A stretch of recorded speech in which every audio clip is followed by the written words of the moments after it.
حياكم الله. السلام عليكم.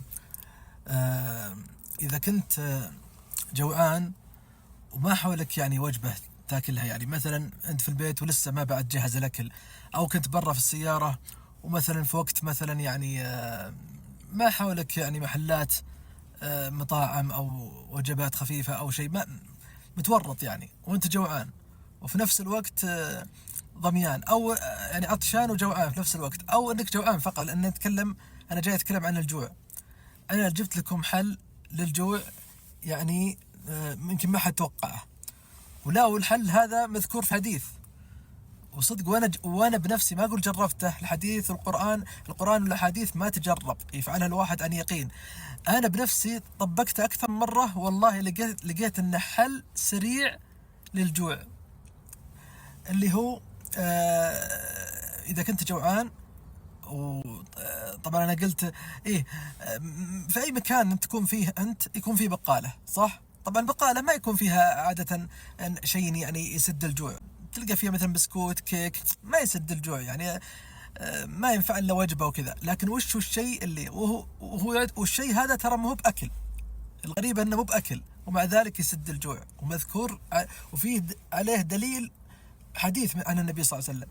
وش هذا الشيء؟ اللي هو اللبن. انا مجرب، مو مجرب قصدي، انا مطبق هذا الشيء وحاسه بنفسي ومجرب، يعني انا بنفسي لاحظته. اذا صرت جوعان وما حولي اكل، مثلا في مكان بعيد عن البيت او ما في مطاعم، اشرب لبن. وقل ما قال ابو ريان، اشرب لبن. ما في يصير دعايه بعد. اي لبن، يعني لبن زين كذا. والله انك اذا شربت لبن تحس انك اكلت وشربت في نفس الوقت، يسكت جوعك. يعني هم يقولون الحين من الاشياء اللي تسكت الجوع اللي هي التصبيره. التصبيرات ما ودي اقول اسماء شركات بعد. التصبيره بانواعها، في كذا شركه، لكن ايضا هذا احسن تصبيره، والله انه يسكت الجوع. بس لا تاخذ لك علبه صغيره، خذ زي هذه تقريبا، مو كبيره ولا صغيره، وسط. هذه صراحه والله انها واحده بواحده. شوفوا الحديث عشان ما اطول عليكم. قال عن ابن عباس رضي الله عنه قال الرسول صلى الله عليه وسلم: من أطعمه الله طعاما فليقل اللهم بارك لنا فيه وأطعمنا خيرا منه، ومن سقاه الله لبنا فليقل اللهم بارك لنا فيه وزدنا منه، فإنه ليس شيء، شوف هنا الشاهد، فإنه ليس شيء يجزئ مكان الطعام والشراب غير اللبن. فإنه ليس شيء يجزئ مكان الطعام والشراب غير اللبن.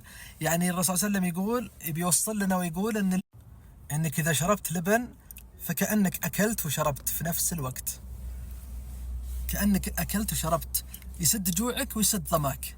والله توني مجرب الآن، خلصت العلبة ذي مرة، كنت قبل شوي قلقان، والله الحين ارتحت الحمد لله.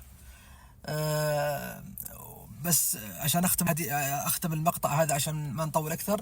من آداب أنك إذا شربت لبن اللي مذكور، من الآداب اللي مرتبطة باللبن المذكورة في الحديث، غير الحديث اللي ذكرناه قبل شوي.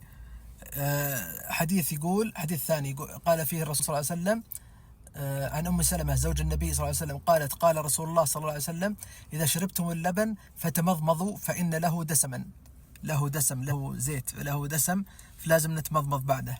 هذا مما ذكر. فانشروا هذا المقطع، يمكن كثير ما يدرون. والله أفضل تصبيرة نبوية،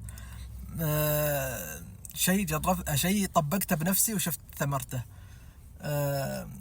صراحة الحديث الأول أول ما أدري أن أيضا إذا شربت لبن، أن اللبن تقول اللهم بارك لنا فيه وزدنا منه، لأنه طعام وشراب في نفس الوقت. السلام عليكم.